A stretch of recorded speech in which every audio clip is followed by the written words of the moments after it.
വാഗമണിലെ മൊട്ടക്കുന്നിൽ acre കണക്കിന് സർക്കാർ ഭൂമി ഭൂമാഫിയ കയ്യേറിയതിൽ പട്ടയങ്ങൾ റദ്ദാക്കാനുള്ള നടപടികൾ തുടങ്ങിക്കഴിഞ്ഞിരിക്കുന്നു. ലാൻഡ് അസൈൻമെന്റ് കമ്മിറ്റി നിലവിലില്ലാത്ത സമയത്താണ് പട്ടയം നൽകിയത് എന്നാണ് കണ്ടെത്തൽ. അമേരിക്കയിലുള്ളവർ ബെനാമി പേരിലാണ് പട്ടയം നേടിയത്. പട്ടയം കിട്ടിയവർക്ക് ഹിയറിംഗിന് ഹാജരാക്കാൻ നോട്ടീസ് ഉടൻ നൽകും. പട്ടയം നൽകിയ ഉദ്യോഗസ്ഥർക്കെതിരെയും നടപടിയുണ്ടാകും. രാഹുൽ സുരേഷ് വിവരങ്ങളുമായി ചേരുകയാണ്. രാഹുൽ, നമുക്കറിയാവുന്നതാണ് വാഗമണിലെ മൊട്ടക്കുന്നുകൾ പരിസ്ഥിതി ലോല മേഖലയാണ്. അവിടെ കയ്യേറ്റങ്ങൾ ഉണ്ടായത് സാധൂകരിക്കപ്പെട്ടു പോയാൽ പിന്നീട് ഒരു തിരിച്ചെടുക്കലോ ഒന്നുമില്ല. ഇതിപ്പോൾ ഉണ്ടാകുന്നത് ഇപ്പോൾ വീണ്ടെടുക്കാനുള്ള അവസാനത്തെ ശ്രമമാണ് ഉണ്ടാകുന്നത്. ഹിയറിംഗിനടക്കമുള്ള നോട്ടീസ് ഇഷ്യൂ ചെയ്യും എന്നാണ് അറിയുന്നത്. കൂടുതൽ വിവരങ്ങൾ മധു, അതീവ പരിസ്ഥിതി ലോല മേഖലയാണ് ഈ വാഗമണിലെ മൊട്ടക്കുന്നുകൾ. 2001 അമേരിക്കൻ പട്ടയങ്ങൾ എന്ന പേരിൽ വലിയ രീതിയിൽ പ്രശസ്തി ആർജിക്കുകയും ചെയ്തത്. ഇതിൽ എടുത്തു പറയേണ്ട കാര്യം, പട്ടയ വിതരണത്തിന് അനുമതി ഇല്ലാത്ത സമയത്താണ് ഉദ്യോഗസ്ഥരുടെ സഹായത്തോടു കൂടി അമേരിക്കയിലുള്ള ആളുകൾ കേരളത്തിലുള്ള ബിനാമികളുടെ പേരിൽ ഏക്കർ കണക്കിന് ഭൂമി അവിടെ കയ്യേറിയത്. 25 ഏക്കർ ഭൂമിയാണ് അവിടെ കയ്യേറിയത്.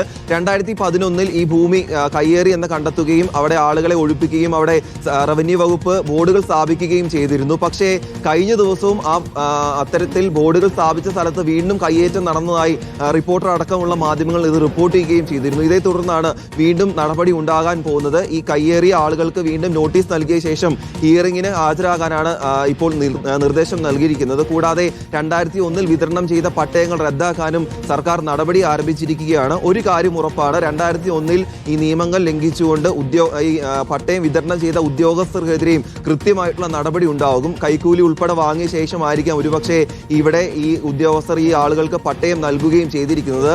സാധാരണക്കാരായ ആളുകൾ ഒരു 5 സെന്റ് ഭൂമി വാങ്ങിച്ച് ഒരു വീട് വെക്കാൻ വേണ്ടി എന്തൊക്കെ നിയമകുരുക്കുകളാണ് സംസ്ഥാനത്ത് അനുഭവിക്കേണ്ടി വരുന്നതെന്ന് നമ്മൾ നിരവധി വാർത്തകളിലൂടെ കണ്ടതാണ്. അങ്ങനെയുള്ളൊരു സ്ഥലത്താണ് ഈ അതീവ പരിസ്ഥിതി ലോല മേഖലയായിട്ടുള്ള സ്ഥലത്ത് ഈ ആളുകൾ ഭൂമി കയ്യേറുകയും അവിടെ നിർമ്മാണ പ്രവർത്തികൾ ഉൾപ്പെടെ നടത്തുകയും ചെയ്തിരിക്കുന്നത്. കഴിഞ്ഞ ദിവസം നമ്മൾ അവിടെ ചെന്നപ്പോൾ ഈ പരിസ്ഥിതി ലോല മേഖലയിൽ റോഡ് വെട്ടിയിരിക്കുന്നു. അതുകൂടാതെ അവിടെ കുളം ഉൾപ്പെടെ കുഴിച്ചുകൊണ്ട് ഈ റിസോർട്ട് ഉൾപ്പെടെ സ്ഥാപിക്കാനുള്ള ശ്രമങ്ങളിലേക്കായിരുന്നു ആളുകൾ പോവുകയും ചെയ്തിരുന്നത്. പക്ഷേ വാർത്തകൾ പുറത്തു വന്നതോടുകൂടി അതിന് സ്റ്റോപ്പ് മെമ്മോ നൽകിയിരിക്കുകയാണ്. ഏതായാലും ഉദ്യോഗസ്ഥർക്കെതിരെ നടപടി ഉണ്ടാകും. കൂടാതെ കയ്യേറിയ ആളുകൾക്കെതിരെയും കൃത്യമായിട്ടുള്ള നടപടി ഉണ്ടാകുമെന്ന കാര്യമാണ് വൈകിയ വേളയിലും സർക്കാർ വൃത്തങ്ങൾ അറിയിക്കുന്നത്. മാധു, രാഹുൽ സുരേഷാണ് വിവരങ്ങൾ നൽകിയത്. വാഗമണിലെ മൊട്ടക്കുന്നുകളുമായി ബന്ധപ്പെട്ട പട്ടയം, അമേരിക്കൻ പട്ടയം എന്നൊരു സമയത്ത് പേരുകേട്ട പട്ടയങ്ങൾ, അതുമായി ബന്ധപ്പെട്ട ഹിയറിംഗിനാണ് ഇപ്പോൾ നീക്കം തുടങ്ങിയിരിക്കുന്നത്.